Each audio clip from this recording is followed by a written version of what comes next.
예, 안녕하십니까. 책 읽는 자유인 채널을 운영하고 있는 이선입니다. 오늘 2025년 12월 27일 토요일, 지금 시각은 오전 9시 34분입니다. 예, 저는 어제 쉴까 말까 고민을 했다고 말씀을 드렸는데 일을 갔다 왔습니다. 간단하게 저기 포항에서 부산 갔다 김해 갔다가 부산에서 다시 포항으로 오는 일을 하고 왔습니다. 놀면 또 뭐 하겠습니까? 예. 그랬고요. 그리고 어제는 그래서 갔다 오고 저녁 되니까 지난번에 장 봐놨던 닭갈비를 구워다가 소주 한잔 했습니다. 요즘에 이렇게 소주가 맛이 없는지 술을 좀 바꿔야 되는지 아무튼 소주가 맛이 없습니다 요즘에. 그렇고요. 오늘 새벽에는 또 일어나가지고 이제 제주도 1월달 제주도 여행을 지금 계획 중인데요. 영만형님하고 같이 가는. 네, 한라산 탐방을 예약을 하려고 보니까 우리 원래 예정된 일정 기간이 다 찼더라고요. 그래서 부랴부랴 영만형님한테 연락해서 한라산 탐방을 하려면 1박을 더 해야 된다 말씀드리고, 원래 계획보다 1박을 더 하게 됐습니다. 1월 9일 금요일날 출발을 해서 1월 13일 화요일 아침 비행기로 오는 일정으로 바뀌었어요. 바뀌어가지고 아주 그냥 푹 실컷 놀다 올 것 같습니다. 간 김에 우도도 한번 가보고 서귀포도 가보고 이러면 될 것 같습니다. 산행은 1월 11일 날 12일 날 하게 될 것 같고요. 월요일 산행을 하고 갔다 와서 실컷 제주도 여행을 하게 될 것으로 보입니다. 그리고 이 설라산 올라가는 거를 이제 좀 걱정이 돼요. 지금 체력이 많이 떨어져가지고 한 달 전쯤에 찬바람 맞으면서 운동하다가 몸살이 걸린 이후로 운동을 잘 못했어요. 그러다 보니까 체력이 많이 떨어졌는데 걱정이 됩니다. 그래서 오늘부터는 반드시 런닝머신도 타고 저기 근력 운동도 좀 하고 하기로 했습니다. 오늘부터는 반드시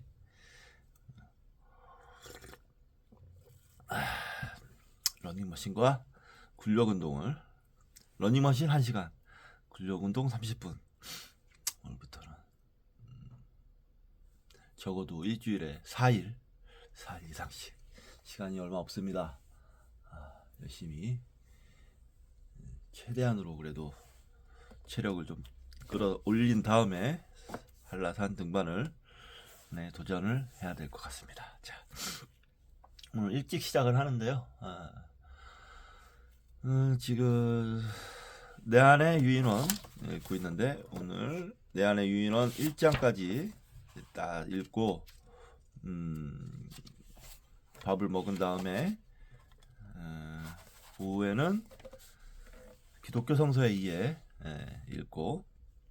읽도록 하겠습니다. 자, 벽장 속의 유인원 60쪽.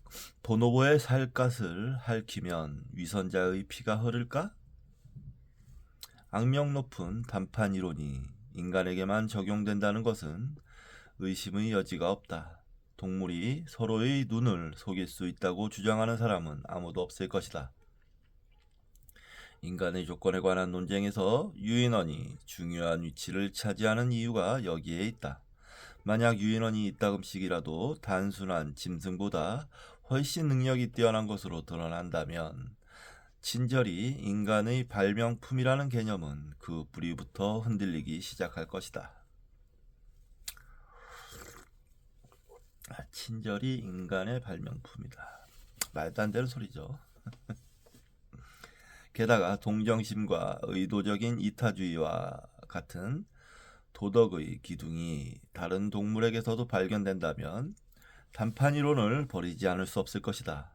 많은 동물은 서로의 고통이나 위험에 대해 확실히 동정심을 느낀다고 지적한 다윈은 이러한 의미를 분명히 간파하고 있었다. 당연하죠. 다윈 정도 되는 분이 모를 리가 없습니다. 그 정말 당견이에요, 당견. 동물은 무조건 사납고 공격적이고 무식하다 뭐 어쩌고 이타적이기도 합니다. 동물들이 굉장히 야생에 살다 보니 자연의 섭리랄까 그런 것 때문에 잔인한 모습을 보이긴 하죠. 그렇다고 해서 무조건 동물이 이타적이라고 얘기하는 건 아니에요. 저는 이타적인 면이 있다. 심지어 파충류마저도. 말씀을 좀 해드릴까요? 옛날에 그 예전에 1960년 도쿄올림픽이 열릴 때 그 올림픽 경기장을 짓느니라 져야 되기 때문에 지은 지 3년밖에 안 된 집을 부셔야 되는 일이 있었어요. 그래서 그 철거하는데 보니까 어떤 도마뱀 한 마리가 못에 박혀 있더랍니다. 희한하죠? 3년이나 지났는데 도마뱀 한 마리가 못에 박혀서 옴짝달싹 못하는데 살아있더라. 그게 너무 희한해서 사람들이 그걸 두고 관찰을 했답니다. 했더니 놀라운 일이 벌어집니다. 다른 도마뱀 한 마리가 먹이를 가져다가 그 도마뱀에게 못에 박혀있는 도마뱀에게 먹이를 주더라는 거죠.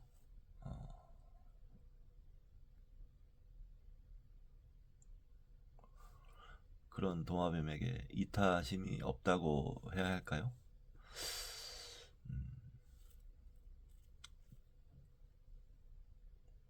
많은 걸 얘기하죠.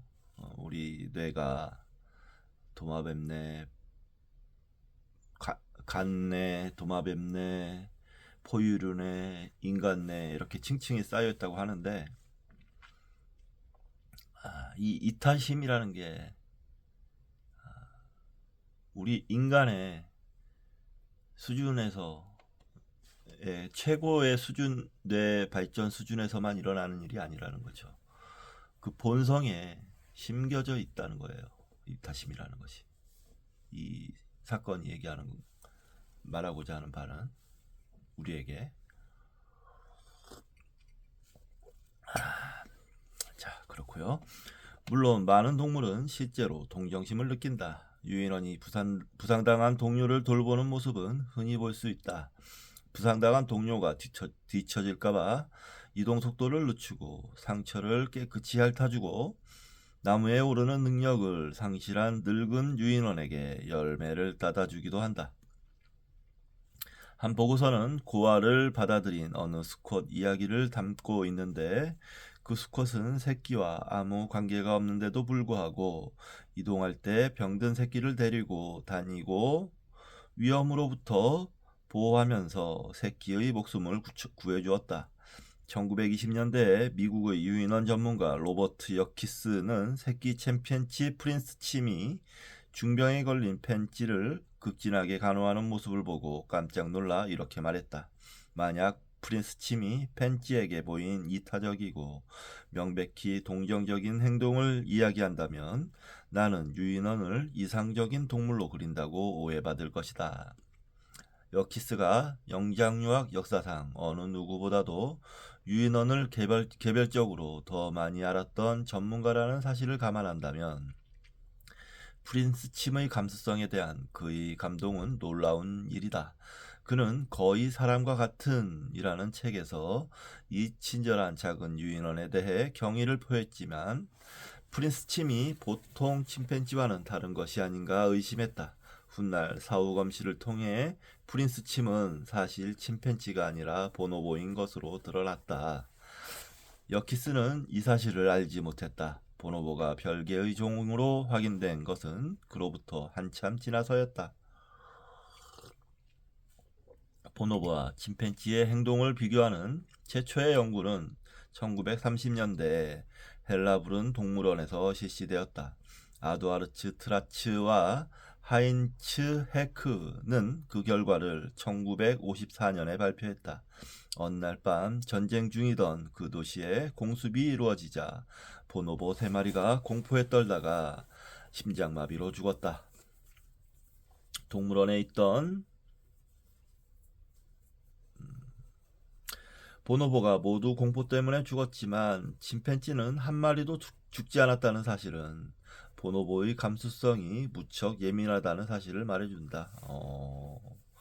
참 신기하네요. 보노보는 공포 때문에 다 죽어버렸는데 침팬지는 한 마리도 죽지 않았다.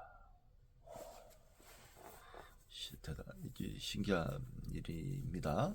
뭔가 좀 이게 얘기 뜻하는 바가 있겠죠.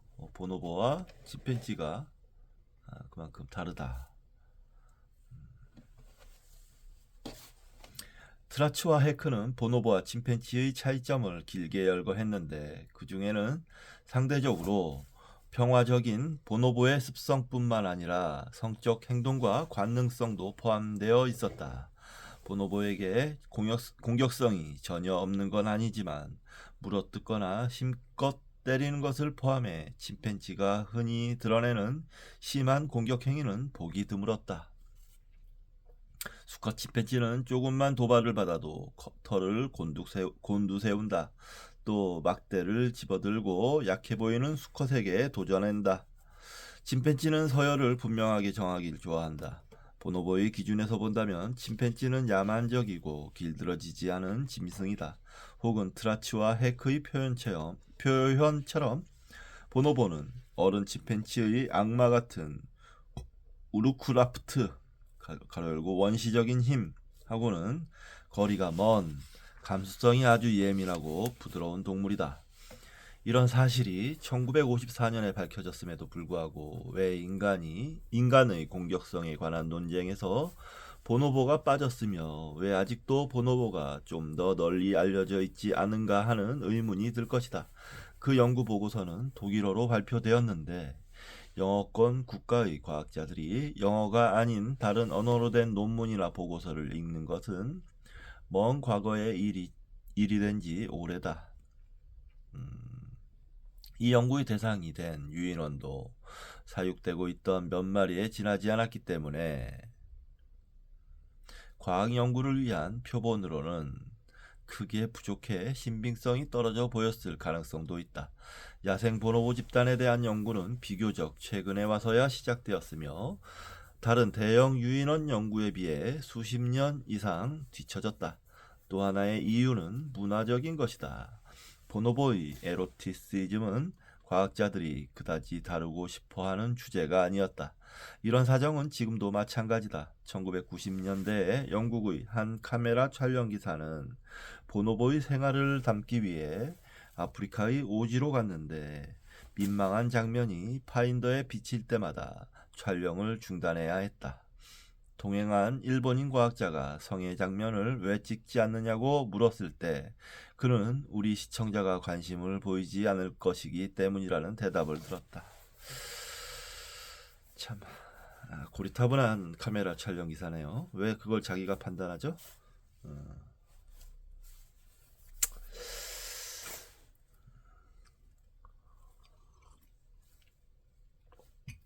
그러나 이보다 훨씬 중요한 이유는 보노보가 인간의 본성에 관한 기존의 견해 어디에도 들어맞지 않는다는 사실이었다. 만약 서로를 대량 학살하는 보노보가 되었다면 지금쯤 모두가 보노보에 관해 잘 알고 있을 것이다. 보노보의 경우 평화적인 성격이 바로 문제였다. 나는 가끔 만약 우리가 보노보를 먼저 발견하고 나중에 침팬지를 알았거나 혹은 전혀 몰랐다면 어떤 일이 일어났을까 상상하곤 한다. 인간의 진화에 관한 논의는 폭력성과 전쟁과 남성의 지배보다는 섹수얼리티, 공감, 배려, 협력을 중심으로 전개되었을 것이다. 그러면 지적 풍토가 지금과는 완전히 달라졌을 것이다.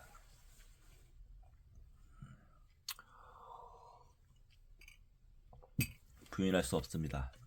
인간의 진화, 인간의 역사를 살펴보면 폭력성, 전쟁, 남성성으로 점철되어 있죠. 여기 논의에서 얘기하자면 인간은 분명 적어도 외면적으로 봤을 때 보노보보다는 침팬지에 더 가깝습니다. 인간의 행태는.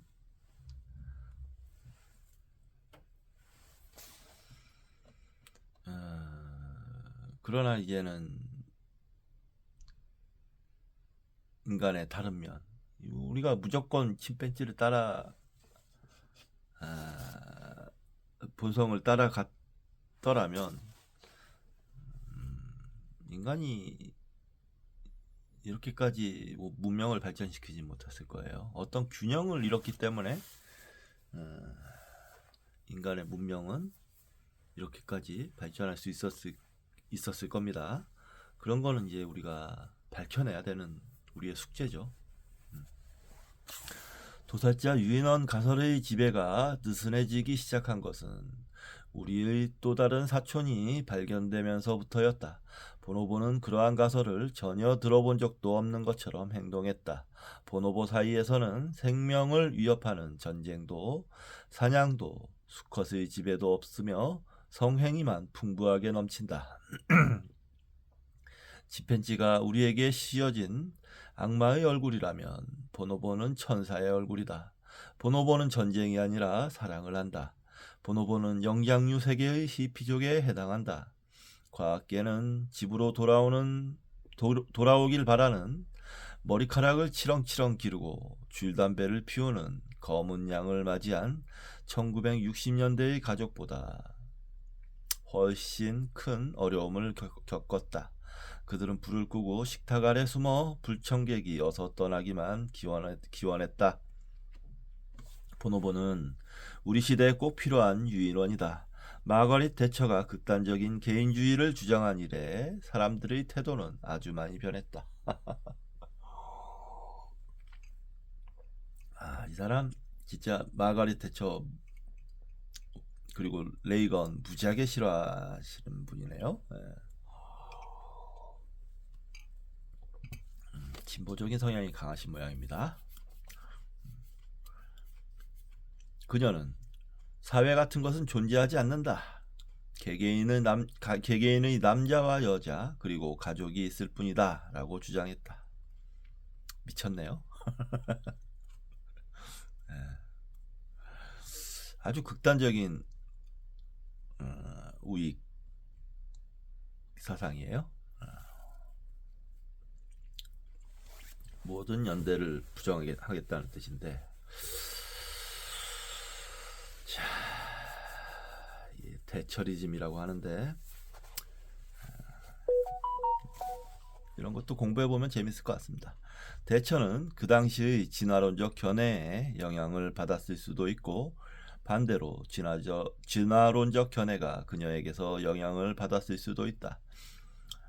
어느 쪽이든 간에 20년 후 기업의 대형 스캔들이 터지면서 크게 부풀어 오른 주식 풍선에 마지막 핀을 꽂는 순간 순수한 개인주의는 더 이상 지지를 받지 못하게 되었다.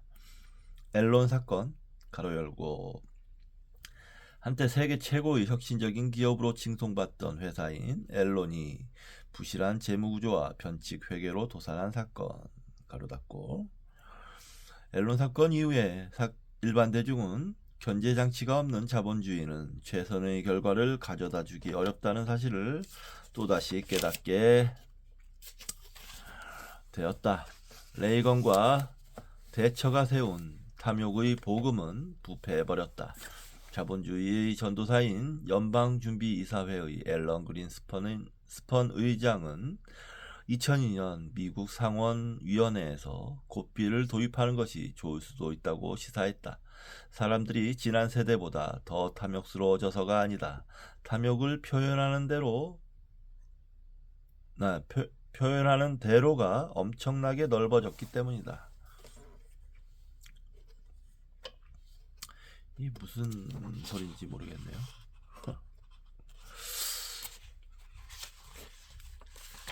이런 걸 궤변이라고 하죠. 자본가들은 참 이런 궤변 좋아하는 것 같습니다.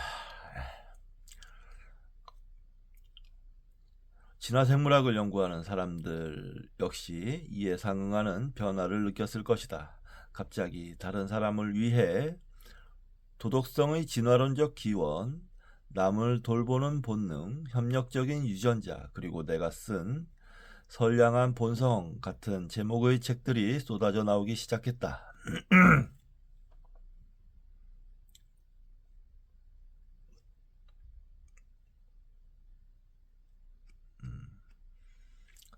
공격성이나 경쟁에 관한 이야기는 쑥 들어가고 유대를 비롯해 사회가 유지되는 방식, 배려와 헌신의 기원에 관한 이야기가 많아졌다. 특히 더 큰 전체 속에서 개인의 이익을 발전적으로 추구하는 행동이 강조되었다. 이익이 상충할 때는 더 큰 이익을 위해 경쟁을 억제해야 한다고 주장했다.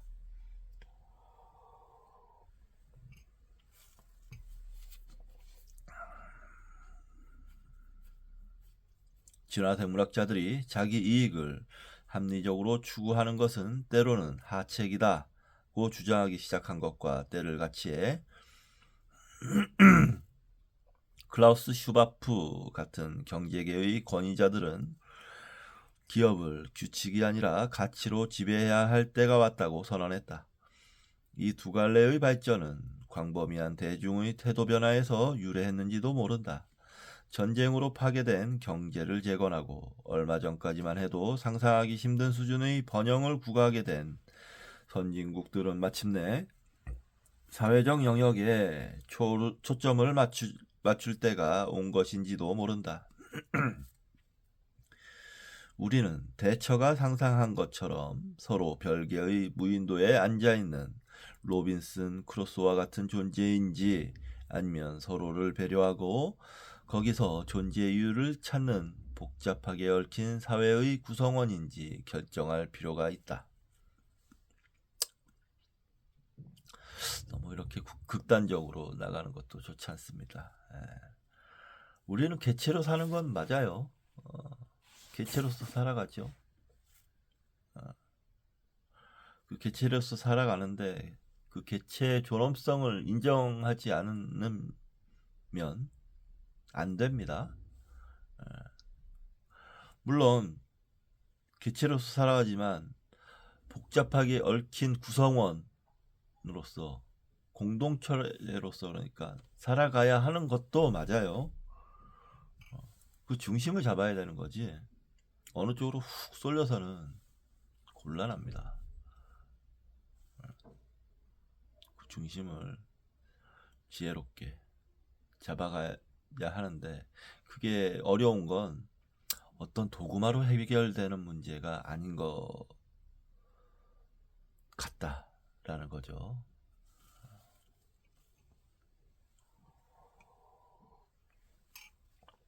그래서 어려운 겁니다. 다윈은 전자보다 후자에 더 가까운 입장에서 사람들은 태어날 때부터 도덕적이며 동물의 행동은 이 개념을 뒷받침해준다고 생각했다. 이건 또 좀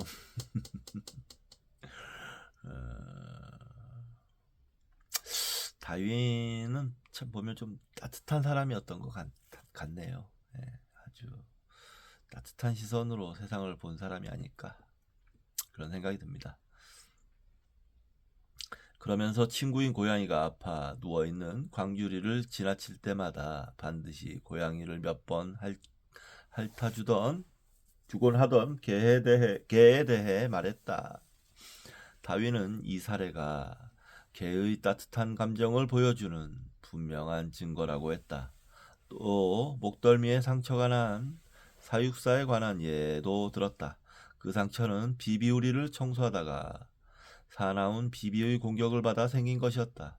그 비비는 몸집이 작은 남아메리카 원숭이와 함께 살고 있었다. 원숭이는 비비를 몸서리치도록 두려워하는 반면 사육사와는 아주 친한 친구 사이였는데 사육사가 비비에게 공격을 받는 동안 물고 비명을 지르면서 비비의 주의를 분산시켜 사육사의 목숨을 구했다. 작은 원숭이는 목숨의 위험을 무릅쓰고 이런 행동을 보임으로써 우정이 이타주의로 승화할 수 있음을 증명해 주었다.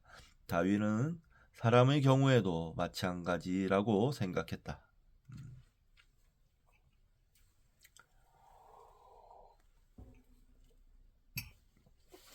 나름대로의 근거를 찾았군요. 저는 근데 두 가지 다 섞여 있다고 봅니다. 태어날 때부터 도덕적이다라고 얘기할 게 아니고 태어날 때부터 도덕적인 면도 있고 비도덕적인 면도 있고 그런 어떤 뭐랄까 카오스 그런 상태인 것 같아요. 그 와중에 자라면서 교육을 받고 물론 유전자의 영향도 받겠지만 환경의 지배도 받고 하면서 어떤 면이 더 도드라지는 거겠죠. 도덕적인 면이 도드라질지 크게 보자면 비도덕적인 면이 도드라질지 아무튼 그렇게 되는 거겠죠. 이 두 가지 사례는 우리가 보노보를 알기 전 그리고 신경과학에서 새로운 발견이 일어나기 이전의 일이었다. 전문가들은 사람을 뇌판독장치에 집어넣고 도덕적 딜레마를 해결해 보라는 과제를 던졌다. 그들은 그러한 딜레마가 뇌 깊숙한 곳에 자리 잡고 있는 과거의 감정 중추를 활성화시킨다는 사실을 발견했다. 도덕적 결정은 확장된 심피질 표면에서 일어나는 현상이 아니라 수백만 년 전에 이미 사회적 진화의 산물로 생겨난 것으로 보인다.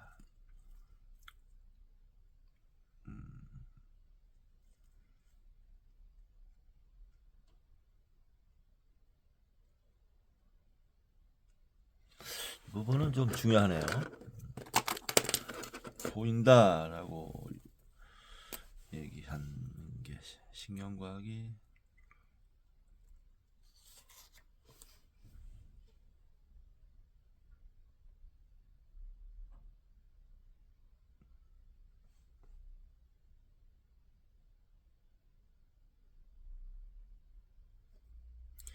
전문가들은 사람을 뇌판독 장치에 집어넣고 도덕적 딜레마를 해결해 보라는 과제를 던졌다.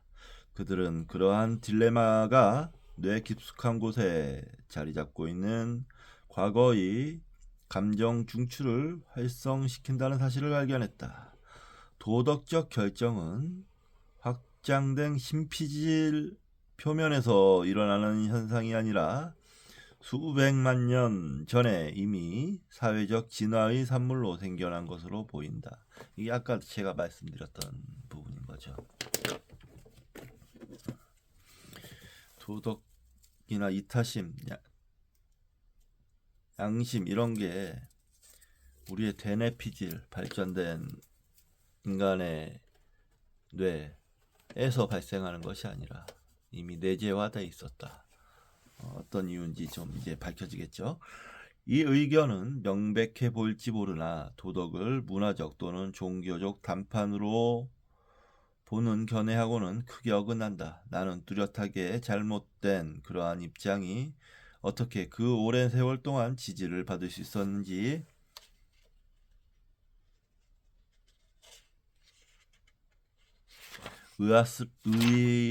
의아스러웠던 적이 한두 번이 아니다. 왜 이타주의자가 위선자로 비쳤고, 왜 논쟁에서 감정이 배제되었고, 왜 도덕적 동물이란 제목을 단 책이 우리가 태어날 때부터 도덕적이라는 개념을 부정했을까? 그 답은 진화론을 신봉하는 저자들이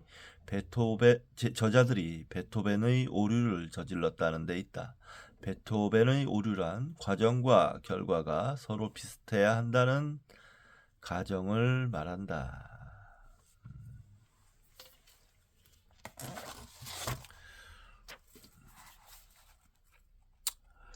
그렇다고 해서 우리의 이 도덕적인 결정이나 양심, 이타성이 데네피질로 인해 강화된 거는 사실이죠. 그 능력 자체가 원래 있었던 거에 이 데네피질은 그쪽 방향으로 강화된 건 사실인 것 같습니다.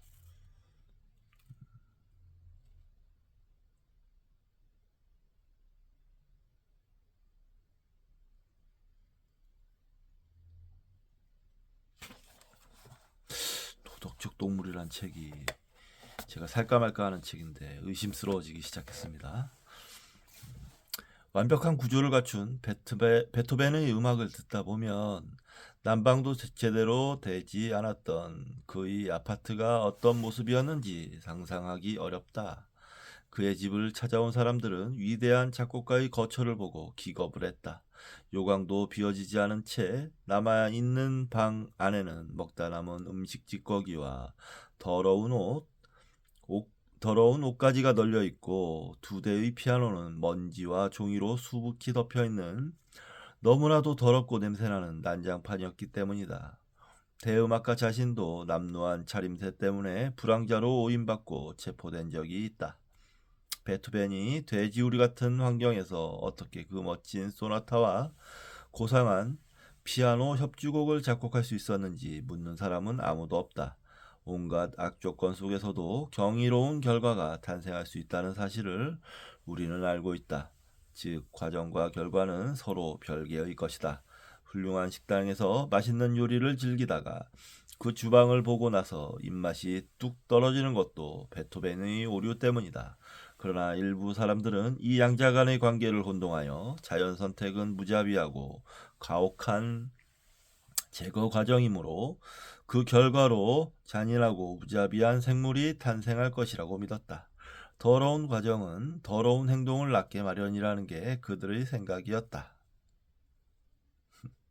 그러나 자연의 압력솥은 움직이는 것은 무엇이든 심지어 자기 새끼까지도 덮치는 물고기도 만들어냈고 유대가 아주 깊어 한 마리가 방향 감각을 잃어 해변에 자초하면 다른 동료들도 함께 자초하는 둥근머리 돌고래도 만들어냈다. 자연 선택은 생존하고 번식하는 생물을 선호한다. 그것을 달성하는 방법은 넓게 열려 있다. 다른 생물보다 더 공격적인 방법을 택하든 더 협력적인 방법을 택하든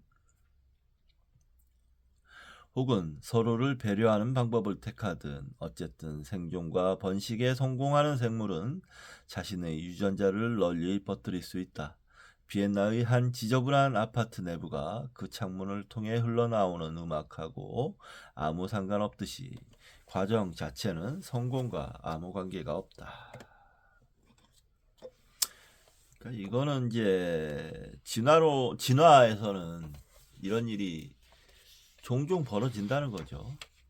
이것도 무조건 도그마적으로 과정 자체는 성공과 아무런 관계가 없다 이렇게 얘기할 수는 또 없을 것 같아요.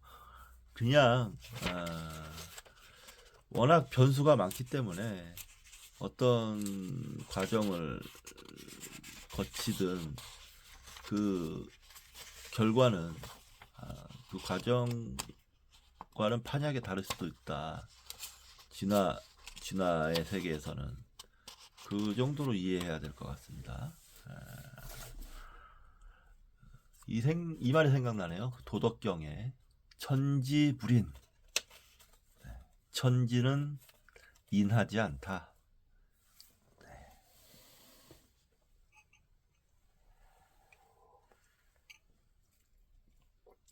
지금 이 내용과 맥락이 좀 닿아 있는 내용이죠.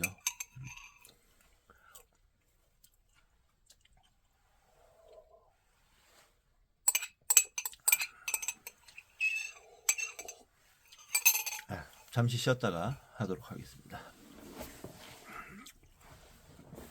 어이야.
빨리 읽고 밥을 먹어야 될 것 같습니다.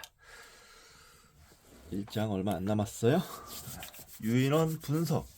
사육사들과 나는 아르헨 동물원에서 매일 늦은 오후에 코이프를 무리에서 불러내 로스예에게 젖병을 물리게 한다. 그런데 코이프는 로스예를 데리고 오기 전에 항상 기묘한 의식을 거친다. 오랫동안 헤어져 있던 유인원끼리 만났을 때 서로 인사를 나누는 광경이야 흔히 보는 것이다. 침팬지는 키스와 포옹을 나누고 보노보는 성적인 프로타주 가로 열고 사람의 경우 옷을 입은 채로 몸을 남의 몸이나 물건에 문질러 성적 쾌감을 얻는 일 가로 닫고를 통해 인사를 나눈다. 그런데 작별 인사를 하는 유인원을 본 것은 코이프가 처음이었다. 건물 안으로 들어오기 전에 코이프는 무리 중에서 존경받는 우두머리 암컷이자 가장 친한 친구인 마마에게 다가가 키스를 한다. 그 다음에는 가장 나이 많은 수컷인 에로엔을 찾아가 똑같이 인사를 한다. 에로엔이 섬의 끝편에서 잠을 자고 있거나 친구와 서로 털 고르기를 하고 있을 때라도 코이프는 먼 길을 마다하지 않고 그곳까지 찾아간다. 그 모습은 잘 접대해준 주인에게 인사하지 않고는 길을 떠나지 않는 우리의 관습을 떠올리게 한다. 만남의 인사를 나눌 때는 낯익은 친구를 보고 기쁜 표정을 짓기만 하면 된다. 사회생활을 하는 많은 동물은 이런 반응을 보인다. 작별 인사를 하는 것은 조금 더 복잡한데 한동안 누군가를 못 볼 것이라는 미래를 내다보는 게 필요하기 때문이다. 나는 어느 날 한 암컷 침팬지에게서 그러한 미래를 보는 행동을 목격했다. 암컷은 잠자리에서 집을 모두 꺼내 양팔에 올리고는 섬 밖으로 옮겼다. 침팬지가 집을 들고 다니는 일은 한 번도 없었기 때문에 이 행동은 눈길을 끌었다. 그때는 11월이었고 날은 점점 추워져 가고 있었다. 이 암컷은 밖에서도 따뜻하게 지내고 싶었던 모양이다. 집을 모을 때까지는 난방이 되는 건물 안에 있었으므로 암컷은 추위를 느낄 수 없었을 것이다. 그러니 전날의 날씨를 바탕으로 다음 날의 날씨를 유추한 게 분명하다. 그 암컷은 하루 종일 지프로 만든 둥지에서 지냈는데 다른 침팬지들이 호시탐탐 집을 노리는 바람에 꼼짝도 하지 못했다. 이 사례는 많은 사람들을 유인원 연구에 달려들게 만드는 바로 그러한 종류의 지능을 보여준다. 우리는 다른 동물에게서도 볼 수 있는 공격적이거나 성적인 행동뿐만 아니라 그들이 하는 모든 일에서 드러나는 놀라운 직관과 꾀에 매혹되어 유인원 연구에 뛰어든다. 이러한 지능 중 대부분은 정확하게 꼬집어내기 힘들기 때문에 사육 상태의 유인원에 대한 연구가 절실히 필요하다. 운동장에서 뛰노는 아이를 관찰함으로써 지능을 측정하려는 사람이 없는 것과 마찬가지로 유인원의 인지에 관한 연구에는 직접 실험할 수 있는 접근이 필요하다. 즉 문제를 던져주고 그것을 해결하는 방법을 관찰해야 한다. 그렇지만 행동을 관찰하기 위해서는 사육 상태의 유인원에게 최상의 조건, 예를 들면 넓은 실외 공간과 자연스러운 무리의 크기 등이 갖추어진 상태에서 제 역할을 할 수 있게 해야 한다. 이러한 조건에서는 결정적 순간에 덤불 속으로 달아나곤 하는 야생 자연에서보다 훨씬 가까이서 관찰하는 게 가능하다. 나는 사무실이 여러 군데 있는데 그 중에 여키스 국립영장류 연구센터 사무실을 가장 좋아한다. 그곳에는 야외 연구기지의 침팬지들을 내려다보는 큰 창문이 나 있어 거기서 벌어지는 일을 모두 볼 수 있다. 그들은 내 눈에서 벗어날 수 없다. 또한 그들 몰래 점심을 먹으려고 할 때마다 나 역시 그들의 눈에서 벗어날 수 없다는 사실을 깨닫는다. 무력정치 싸움 뒤의 화해, 도구 사용이 사육 상태의 유인원에게서 먼저 발견된 뒤 나중에 야생 자연에서 확인된 것도 다 이와 같은 단순한 관찰을 통해서였다. 대개 우리는 쌍안경을 통해 관찰하고 목격한 모든 사회적 사건을 컴퓨터에 연결된 자판으로 입력한다. 놀이와 섹스, 공격, 털고르기, 돌보기 이러한 각각의 행동에서 나타나는 다양한 차이에 대해 일일이 기호를 정하고 누가 누구에게 어떤 일을 했다는 형식으로 자료를 입력한다.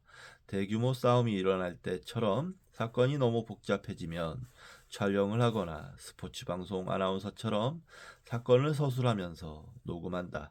이런 방식으로 수십만 가지의 사건을 관찰한 다음 컴퓨터를 사용해 자료를 분류한다. 이처럼 영장류 연구는 거기서 얻는 즐거움도 있지만 따분한 부분도 있다. 우리가 두 번째로 사용하는 방법은 실험적인 것이다. 이를 위해 유인원을 그 무리에서 불러내 작은 건물 안으로 집어넣는다. 우리는 유인원을 강제로 실험에 참여하게 할 수 없으므로 자발적인 의사에 기댈 수밖에 없다. 모든 유인원은 자기 이름뿐만 아니라 다른 유인원의 이름도 알고 있기 때문에 A에게 B를 데려오라고 시킬 수 있다. 물론 비결은 실험을 즐겁게 만드는 데 있다. 조이스틱이 붙어있는 컴퓨터는 유인원의 흥미를 끈다. 내 조수는 장비가 담긴 수레를 보여주기만 하면 되는데 그러한 자원자들이 줄을 선다. 유인원이 컴퓨터에 즉각 나타나는 피드백 결과에 흥분을 느끼는 것은 마치 어린아이와 같다. 한 번은 리사파가 여키스의 침팬지들에게 내가 아른햄 동물원에서 찍은 수백 장의 사진을 보여주는 실험을 했다. 이 두 침팬지 집단 사이에는 대서양이 흐르고 있으므로 상대 집단의 침팬지 얼굴을 이전에 한 번도 본 적이 없다고 확신했다. 얼굴 하나를 컴퓨터 화면에 보여준 다음 두 얼굴을 보여주는데 그중 하나는 먼저 본 얼굴과 같은 것이다. 그리고 커서를 일치하는 얼굴에다 옮기는 침팬지에게는 주스를 한 모금 준다. 얼굴 인식 실험은 이전에도 한 적이 있었지만 유인원은 여기에 그다지 뛰어난 능력을 보이지 않았다. 그때 좀 더 구별하기가 쉬울 것이라는 가정하에 사람 얼굴을 사용했지만 그렇지 않았다. 침팬지는 침팬지 얼굴을 알아보는데 더 익숙했다.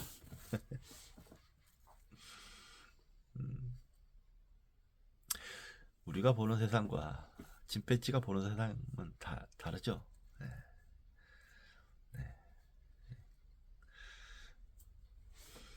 리사는 침팬지가 똑같은 얼굴을 다르게 찍은 사진들뿐만 아니라 어미와 새끼의 사진 사이에서도 유사점을 찾아낸다는 사실을 보여주었다. 내가 누군가의 가족 사진을 쭉 보다가 친척과 인척을 구별할 수 있는 것과 같은 방식으로 침팬지는 서로의 혈연 관계를 나타내는 표시를 알아볼 수 있다. 우리가 서로의 얼굴에 민감한 것처럼 침팬지도 서로의 얼굴에 민감한 것 같다. 또 다른 연구는 침팬지가 의도적으로 다른 사물을 다른 침팬지에게 가리켜 보여줄 수 있는지 알아보는 것이었다.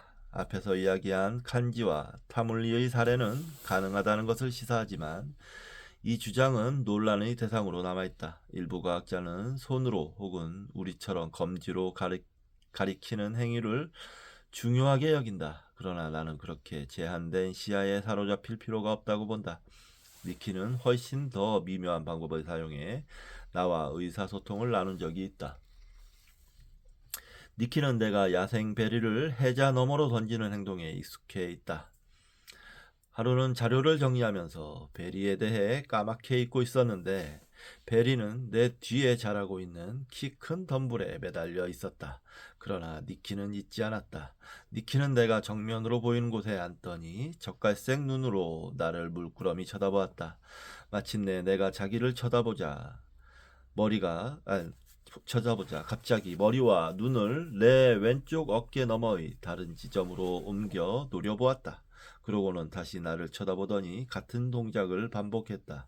나는 유인원보다 우둔한지 모르지만 니키의 시선을 두 번째로 따라가다가 베리를 발견했다. 니키는 소리를 내거나 손으로 가리키지 않고도 자기가 원하는 것을 정확하게 지적했던 것이다.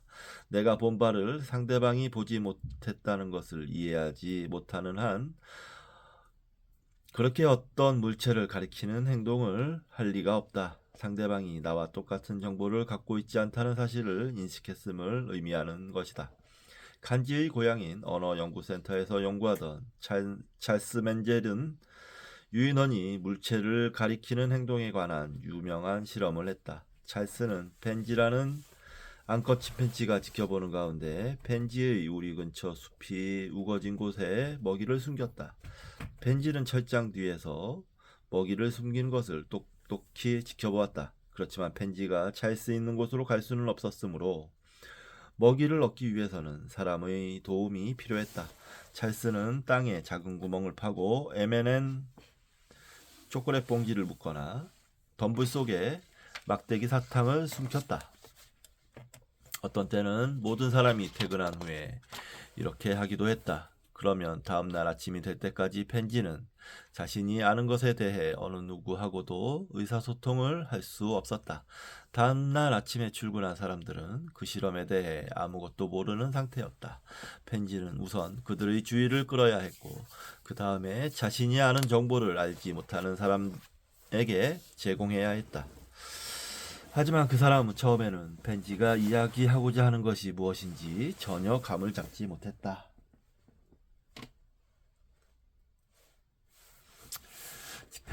찰스는 펜지의 능력을 사람들 앞에 소개하면서 일반적으로 사육사는 유인원과의 상호 반응 없이 그들의 정식 능력에 관한 논문을 쓰는 철학자나 심리학자보다 유인원의 정식 능력을 높이 평가한다는 사실을 지적했다. 그 실험을 위해서는 펜지를 진지하게 대하는 사람들과 함께 하는 것이 꼭 필요하다고 찰스는 설명했다. 펜지에게 선택된 사람들은 모두 펜지의 행동에 처음에는 놀랐지만 이내 펜지가 원하는 바를 이해했다고 말했다.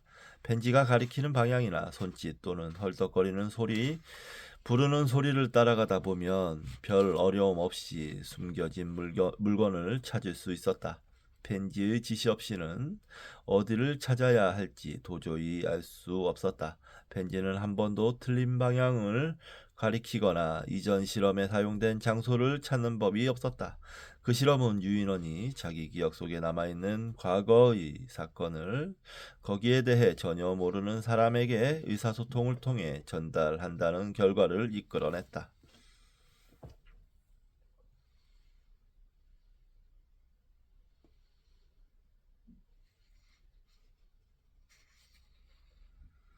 나는 유인원의 과거에 대한 감각, 미래에 대한 감각, 얼굴 인식, 일반적인 사회적 행동에 관해 참고할 만한 훌륭한 연구 결과가 있다는 사실을 강조할 때 이 실험을 사례로 들곤 한다.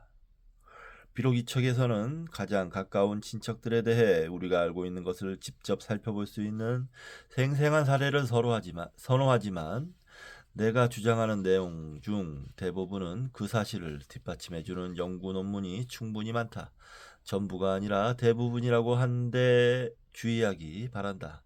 아직도 이견이 존재하며 내가 하는 연구에 끝이 보이지 않는 것은 이 때문이다.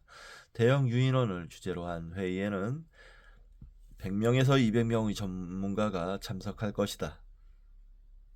물론 이것은 한 번에 1만여 명이나 몰리는 심리학자나 사회학자의 회의에 비하면 아무것도 아니다. 어쨌든 우리는 많은 연구자들이 바라는 만큼 유인원을 잘 이해하는 수준에 이르지 못하고 있다. 내 동료들은 대부분 야외 연구자이다. 사육 상태의 유인원에 대한 연구가 아무리 이점이 많다 하더라도 자연적인 행동에 관한 연구를 대체할 수는 없다. 우리는 실험실에서 입증된 놀라운 능력 하나하나를 야생 침팬지나 보노보를 통해 확인해 보기를 원하며 그러한 능력이 그들에게 어떤 이익을 주는지 알고자 한다. 이것은 왜 그러한 능력이 나타났느냐 하는 진화론의 질문과도 연결된다. 얼굴 인식의 경우에는 그에 따른 이익이 명백하지만 미래에 대한 감각은 어떤 이익이 있을까? 야외 연구자들은 여행을 하는 침팬지가 개미나 신개미를 낚시질 하듯이 잡아먹는 장소에 도착하기 몇 시간 전에 가끔 풀떼나 장가지를 꺾는다는 사실을 발견했다. 그들은 먹이가 풍부한 장소로 가는 도중에 필요한 도구를 챙겨가는 것이다. 그렇다면 유인원이 이러한 점을 염두에 두고 여행 경로를 계획한다는 이야기가 된다. 이 연구에서 가장 중요한 사실은 유인원이 보여주는 우리의 본능적인 측면이 아니다. 유인원은 16세 무렵에 어른이 될 정도로 발달 과정이 느리고 학습 기회가 풍부하기 때문에 우리보다 훨씬 더 본능적으로 살아간다고 말할 수 없다. 유인원은 새로 태어난 새끼를 위협할지 보호할지 또는 새를 구해줄지 괴롭힐지와 같은 문제를 비롯해 살아가면서 많은 결정을 내린다. 따라서 우리가 비교해야 할 것은 인간과 유인원이 자연적 성향과 지능 및 경험을 혼합하여 문제를 처리하는 방식이다. 그렇게 혼합된 것에서 선천적인 것과 후천적인 것을 구별하기란 불가능하다. 그럼에도 불구하고 그러한 비교는 시사하는 바가 크다. 우리의 평소 모습과는 다른 면을 비추는 거울을 들여다보게 해주기 때문이다. 보노보의 손에다 우리의 손을 겹쳐보면 우리 엄지손가락이 더 길다는 걸 알 수 있고, 보노보의 위팔을 쥐어보면 근육이 많이 발달하지 않았다는 걸 알 수 있으며, 아래 입술을 끌어당겨 보면 입술이 얼마나 큰지 알 수 있고, 그 눈을 들여다보면 우리처럼 호기심 많은 눈으로 우리를 되쳐다본다. 모든 것은 뭔가 시사하는 바가 있다. 내 목표는 사회적 생활에 대해 이와 같은 비교를 해보고, 우리가 놀리기 좋아하는 이 털 많은 친구들과 공유하지 않은 성향이 단 한 가지도 없음을 증명하는 것이다. 나는 동물원에 있는 영장류를 보고 웃는 사람을 만나면 그들 앞에 비친 거울의 모습에 불안감을 느껴서 그러는 것이라고 생각한다. 그렇지 않다면 기린이나 캥거루처럼 기묘하게 생긴 동물들에 대해서는 왜 그와 비슷한 웃음을 보이지 않는가? 영장류는 어느 정도 불안감을 불러일으킨다. 그 이유는 우리 자신의 모습을 있는 그대로 솔직하게 보여주면서 데이먼스 모리스가 적절하게 표현한 것처럼 우리 스스로가 털없는 원숭이에 불과하다는 사실을 일깨워주기 때문이다. 우리가 추구하고자 하는 것은 바로 있는 그대로의 솔직한 모습이며, 그렇게 함으로써 우리는 서로 보완적인 두 거울에 반사된 자신의 진정한 모습을 볼 수 있다. 예, 의미가 있죠. 의미가 있습니다. 우리가 누구인가? 우리가 무엇인가? 하는 질문에 침팬지와 보노보, 고릴라 등 유인원을 연구하는 건 그런 면에서 매우 의미가 있습니다. 자, 1장 끝났고요. 이제 2장은 권력, 우리 피 속에 흐르는 마키아벨리라는 아주 인상적인, 뭔가 좀 자극적이면서도 스펙타클한 모습을 기대할 수 있는 그런 제목입니다. 2장은 이제 또 기독교 성서에 의해 진도를 좀 나간 다음에 읽도록 하겠습니다. 재밌네요. 굉장히 밀도가 있는 책인 것 같아요. 자, 그렇고 저는 이제 아침을 좀 먹고 씻은 다음에 계속 오늘 공부를 좀 열심히 하고, 낮에 반드시 운동을 하겠습니다. 4시 정도 시작을 해야 될 것 같아요. 네, 이번 시간 여기서 마치도록 하겠습니다. 감사합니다.